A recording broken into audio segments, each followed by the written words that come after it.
नमस्कार साथियों, स्वागत है आप सभी का एक बार फिर से हमारे YouTube चैनल पर।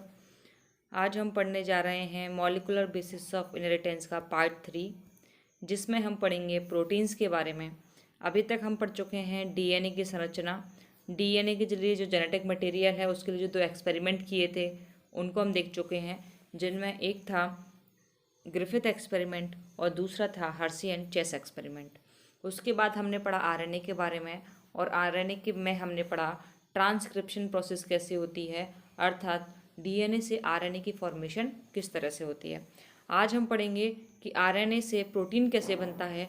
उस प्रोसेस को हम ट्रांसलेशन कहते हैं और हिंदी में उसे हम स्थानांतरण कहते हैं या अनुवादन कहते हैं।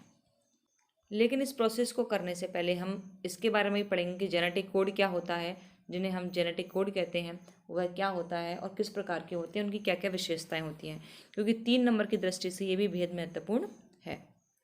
तो तो चलिए स्टार्ट करते हैं इस टॉपिक को। सबसे पहले अगर हम प्रोटीन्स की बात करें तो प्रोटीन क्या है? अमीनो अम्ल की पॉलीपेप्टाइड श्रृंखला है। मतलब जो अमीनो एसिड्स होते हैं, आपको पता होगा हमारे शरीर में कुल 20 प्रकार के अमीनो अम्ल होते हैं, जिनमें से कुछ का निर्माण हमारी बॉडी में ही हो जाता है और कुछ बाहर से हमें प्राप्त होते हैं, जो हम भोज्य पदार्थों के द्वारा प्राप्त करते हैं। तो इन्हीं 2 अमीनो एसिड के बीच की जो चेन होती है उसे हम पॉलीपेप्टाइड चेन कहते हैं, और जो प्रोटीन है वह अमीनो अम्ल की पॉलीपेप्टाइड श्रृंखला होते हैं। ठीक है। और प्रत्येक अमीनो एसिड जो है वह आरएनए पर एक कोड से निर्मित होता है, जिस कोड को हम क्या कहते हैं? आनुवांशिक कोड या जेनेटिक कोड कहते हैं। यह तृक के फॉर्म में होता है, मतलब 3 न्यूक्लियोटाइड बेस से मिला के बनाते हैं, जैसे कि AUG, जिसमें एडेनिन, यूरेसिल और ग्वानिन। तो ये बेस मिला के बनाएंगे मिथायोनिन। मिथायोनिन क्या है? एक अमीनो अम्ल है। तो इस तरह से 3 न्यूक्लियोटाइड बेस एक आनुवांशिक कोड को या फिर जेनेटिक कोड को बनाते हैं। ठीक है। ये कुछ विशेषता है आनुवांशिक कोड की, जेनेटिक कोड की, जो हमें पढ़नी है। 3 नंबर में यह प्रश्न पूछा जाता है। प्रकूट, यानी ये जो जेनेटिक कोड है उसको हिंदी में हम प्रकूट भी कहते हैं। यह त्रिक के फॉर्म में होता है। अगर आप देखो त्रिक के फॉर्म में अगर होगा तो आपको पता है कुल 4 नाइट्रोजन बेस होते हैं AUG से। ठीक है, 4 होते हैं आरएनए में। इन 4 से अगर हम इसे 3 3 से डिवाइड करेंगे, 3 का क्यूब करेंगे, तो टोटल 64 कोडोन बनेंगे। इन 64 कोडोन में से 3 कोडोन ऐसे होते हैं जिनके लिए टीआरएनए नहीं होता। आगे हम पढ़ेंगे टीआरएनए क्या काम करता है, या ट्रांसफर करने का काम करता है अमीनो अम्ल को। ठीक है। तो ये जो टीआरएनए है वह 61 अमीनो अम्ल के लिए तो होता है, लेकिन बाकी के 3 अमीनो अम्ल के लिए नहीं होता। इसलिए इन 3 अमीनो अम्ल को हम स्टॉप कोडोन कहते हैं, जिनमें प्रमुख है UAA, UAG और UGA। आपसे पूछा जा सकता है कि स्टॉप कोडन कौन कौन से हैं, तो यह 3 ही हैं जो स्टॉप कोडन होते हैं, इसलिए आपको याद करना है। ठीक है। इसके अलावा आप यहाँ देखिए विशेषताएं अपन पढ़ लेते हैं। पहली है, यह कूट त्रिक के फॉर्म होते हैं, ट्रिपलेट के फॉर्म में होता है। 61 प्रकूट अमीनो अम्लों को कूट लेखन करते हैं और 3 कूट लेखन नहीं करते। इस कारण से रोध प्रकूट या फिर स्टॉप कोडोन कहलाते हैं। इंग्लिश में इन्हें हम स्टॉप कोडोन कहते हैं और हिंदी में इन्हें हम रोध प्रकूट कहते हैं। उसके बाद यह एक जो प्रकूट है, मतलब एक प्रकूट मान के चलो AUG है, तो वह एक ही अमीनो अम्ल बनाएगा। मतलब AUG से अगर मिथायोनिन बनता है तो मिथायोनिन ही बनेगा। कोई ट्रिप्टोफैन या से आइसोल्यूसिन या प्रोलीन या फैन ऐसा कुछ भी नहीं बनेगा। ठीक है। उसके बाद क्योंकि एक प्रकूट एक अमीनो अम्ल को कूट करता है, इसलिए असंदिग्ध और विशिष्ट होते हैं, मतलब स्पेसिफिक होते हैं और अनएम्बिगस होते हैं। मतलब इनके ऊपर में कुछ संदिग्धता नहीं रहती। ऐसा नहीं होता कि शायद इसको कूट करता होगा। प्रॉपर है कि अगर UUU ट्रिप्टोफैन को कोड करता है तो ट्रिप्टोफैन को ही कोड करेगा, किसी और को कोड नहीं करेगा। तो उसके लिए विशिष्ट है और स्पेसिफिक है। ठीक है। उसके कुछ अमीनो अम्ल का कूट लेखन एक से अधिक प्रकूटों के द्वारा होता है। अभी हम आपको आगे समझाएंगे किस प्रकार से। जैसे कि UUU है, ऐसे ही UGU, ऐसे कुछ कोडोन हैं, वो क्या कर रहे हैं? एक ही कोडोन को कोड करते हैं, यानी एक ही अमीनो अम्ल को कोड करते हैं। जब 2 या 2 से अधिक कोडोन किसी एक अमीनो अम्ल को कूट करने लगते हैं तो ऐसे विशेषता को हम अप्रहासित कोड कहते हैं, या फिर इसे ही हम डीजेनरेटेड कोडोन कहते हैं। डीजेनरेटेड। ठीक है, डी जनरेटेड। और हिंदी में क्या कहते हैं, अप्रभाषित कूट। तो ये कैसे होते हैं, अप्रभाषित होते हैं, मतलब कोई एक अमीनो अम्ल कई सारे जेनेटिक कोड से, यानी एक से अधिक, चाहे वो 2 हो, 3 हो, 4 हो, एक से अधिक जेनेटिक कोड से कोड हो सकता है, पर जिनसे होगा वो अकेला ही होगा, वो इसके लिए स्पेसिफिक होगा, वह कोडॉन किसी और अमीनो एसिड को कोड नहीं करेगा। उसके बाद है कूट लगभग सार्वभौमिक होते हैं, मतलब यूनिवर्सल होते हैं, चाहे वो जीवाणु हो, चाहे वो फंजाई हो यानी कवक हो, चाहे वो मानव हो, सभी में क्या होता है, यह समान होते हैं। जैसे कि यहाँ लिखा हुआ है जीवाणुओं से मनुष्य में यू मतलब हमेशा ही यह क्या बनाएगा, फिनाइल एलानाइन का निर्माण करेगा। ऐसे ही एक और इसमें रह गया कि जो प्रकूट दूत हैं यानी जेनेटिक कोड है, वह आरएनए पर लगातार पड़ जाते हैं। जैसे आरएनए पर अगर कहीं ऐसा सीक्वेंस कुछ लिखा हुआ है, ठीक है, AGC G, ऐसे कुछ सीक्वेंस है, तो 3 फिर 3 फिर 3 ऐसे पड़ेगा। ऐसा नहीं होगा कि ये 3 पढ़ा उसने, ये वाला 3 पढ़ा, फिर ये वाला छोड़ दिया, फिर ये 3 पढ़ लिया, फिर ये 2 छोड़ दिया, फिर आगे पढ़ लिया, ऐसे कभी भी नहीं करेगा। इसके बीच में कोई कॉमा नहीं होता, कोई फुल स्टॉप नहीं होता, ये कंटिन्यूसली पढ़े जाते हैं, कंटिन्यूसली रीड किए जाते हैं। उसके बाद है एक मेन फंक्शन AUG का। यह पेपर में हमेशा पूछा जाता है। 2019 और 2020 में एक नंबर में यह प्रश्न अलग से पूछा गया है कि AUG का कार्य क्या है। तो AUG 2 कार्य करता है। पहला, यह मिथाइलिन को कूट करता है। दूसरा, ये एक प्रारंभक कूट के रूप में कार्य करता है, मतलब जब आरएनए से प्रोटीन बनता है तो सबसे पहले इस प्रक्रिया को यानी ट्रांसलेशन की प्रक्रिया को सबसे पहले कौन प्रारंभ करता है, AUG प्रारंभ करता है, इसलिए हम इसे प्रारंभक कूट भी कहते हैं। साथ ही यह कौन सा अमीनो अम्ल बनाता है, मिथाइलिन अमीनो अम्ल बनाता है, इसीलिए AUG के 2 कार्य हो गए, एक तो यह मिथाइलिन बनाता है, दूसरा यह प्रारंभक कूट की तरह कार्य करता है। तो इस तरह से कुछ विशेषताएं हो गई अनुवांशिक कूट की जो आपको याद रखती हैं।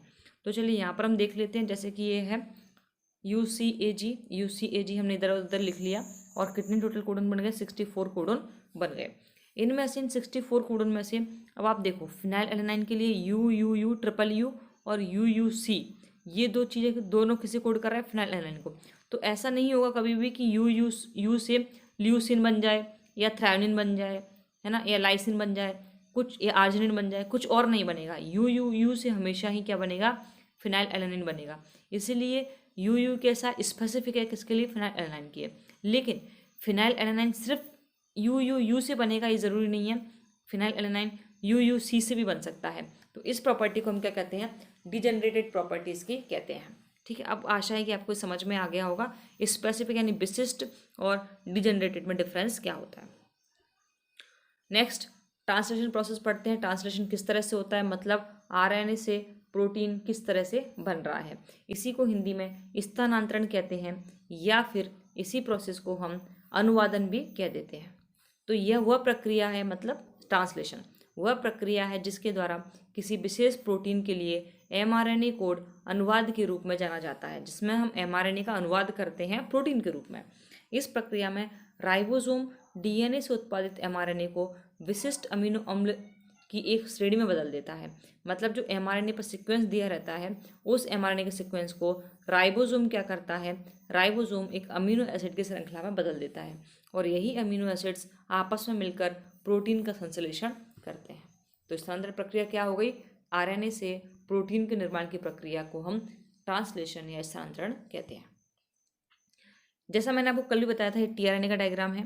यहाँ पर अमीनो अम्ल आके जुड़ता है और यहाँ पर यह इसे रीड करता है एमआरएनए को। एमआरएनए पर क्या कोड दिया है उसको यहाँ पर रीड किया जाता है और यहाँ पर उसी अमीनो एसिड को जोड़ दिया जाता है जो यहाँ पर सीक्वेंस होता है, और ऐसे अमीनो एसिड आपस में जुड़ते जाते हैं और एक पॉलीपेप्टाइड चेन का निर्माण हो जाता है। ठीक है, इसके अलावा हमने पढ़ा था एमआरएनए, जिस पर प्रोटीन सिंथेसिस के लिए मैसेज प्रेजेंट है। ये टीआरएनए ट्रांसफर करने का काम करेगा, और आरआरएनए जिसमें से सबसे पहले ट्रांसलेशन में ये वाली छोटी वाली यूनिट है, स्मॉल यूनिट है राइबोसोम की, वह आके बाइंड करती है, उसके बाद बड़ी वाली यूनिट आके बाइंड करती है। तो अब ट्रांसलेशन यानी स्थानांतरण के चरण कौन कौन से हैं, मतलब कितने स्टेप्स में कंप्लीट होती है, तो यह 3 स्टेप्स में ही कंप्लीट होगी। पहले को हम इनिशिएशन बोलेंगे, दूसरे को हम एलोंगेशन बोलेंगे, तीसरे को टर्मिनेशन बोलेंगे। मतलब पहले को हम प्रारंभन बोलेंगे, दूसरे को दीर्घाकरण बोलेंगे और तीसरे को समापन कहेंगे। तो सबसे पहले क्या होता है, अमीनो अम्ल का सक्रियण, मतलब एक्टिवेशन ऑफ अमीनो एसिड होता है। हम बोलते हैं अमीनो एसाइलेशन ऑफ टीआरएनए। ठीक है, यहाँ पर अमीनो एसिटाइलेज सिंथेटेज एंजाइम आएगा, वह अमीनो अम्ल को एटीपी से जोड़ेगा, अभिक्रिया करेगा और टीआरएनए के साथ में अमीनो अम्ल जुड़ जाएगा। ठीक है, और अमीनो एसाइल एडेनाइलेटेड कॉम्प्लेक्स बन जाएगा। यही लिखा हुआ, इतने से आपको कोई मतलब नहीं, आपको इतना याद रखना है कि टीआरएनए से अमीनो एसिड को बाइंड करने के लिए, क्योंकि किसी भी चीज़ को जोड़ने के लिए क्या चाहिए, एनर्जी चाहिए, एटीपी चाहिए, तो अमीनो एसिड एटीपी के साथ मिलकर टीआरएनए से आके जुड़ जाएगा, उसकी एक्सेप्टर वाली आर्म पर, इस वाली आर्म पर आके जुड़ जाएगा यहाँ पर। इसी को हम बोलते हैं अमीनो एसाइलेशन ऑफ टीआरएनए या एक्टिवेशन ऑफ अमीनो एसिड्स। ठीक है, और इसके बाद जो टीआरएनए बनता है उसे हम बोलते हैं चार्ज टीआरएनए या आवेशित टीआरएनए। जब अमीनो अम्ल एटीपी की मदद के साथ जुड़ जाता है टीआरएनए की एक्सेप्टर आर्म पर, इसे हम बोलते हैं चार्जिंग ऑफ टीआरएनए या टीआरएनए का आवेशीकरण। ठीक है, या वो टीआरएनए कैसा हो जाएगा, आवेशित टीआरएनए हो जाएगा। और अब इसके बाद ट्रांसलेशन प्रोसेस स्टार्ट हो गई। जैसे ही टीआरएनए के साथ में अमीनो एसिड आके जुड़ेगा, अब अमीनो एसिड क्या करेगा, तैयार हो जाएगा इस आरएनए से बाइंड करने के लिए। तो सबसे पहले क्या होगा यहाँ पर, इस प्रोसेस को स्टार्ट करने के लिए राइबोसोम की 2 यूनिट होती हैं, पहली बड़ी लार्जर सब यूनिट और दूसरी छोटी से हम बोलते हैं स्मॉल सब यूनिट। अगर हम यूकैरियोट्स की बात करें तो वह 80S का होता है और ये 60 की होती है और ये 40S होती है, तो 40S आकर जुड़ेगी। अगर हम बात कर रहे हैं प्रोकैरियोट्स की तो स्मॉल सब यूनिट 30 की होती है और लार्जर सब यूनिट 50S की होती है। ठीक है, 50 कितने की, 50S की, तो 30 आके बाइंड करेगी। तो सबसे पहले जो स्मॉल सब यूनिट होती है वो mRNA से आके बाइंड करती है, जैसे कि यहाँ बाइंड कर लिया है। ठीक है, इसके लिए भी एनर्जी चाहिए, हर चीज़ जो भी काम होगा उसमें क्या चाहिए, आपको एनर्जी चाहिए। तो यहाँ पर ऊर्जा प्रदान करने का काम कौन करता है, जीटीपी, गुआनोसाइन ट्राइफॉस्फेट। ठीक है, और हमें एक चीज़ पता है कि सबसे पहले AUG यानी मिथायोनिन को जो कोड करने वाला जेनेटिक कोड है वही प्रारंभन करता है, उसे ही हम प्रारंभन कूट कहते हैं।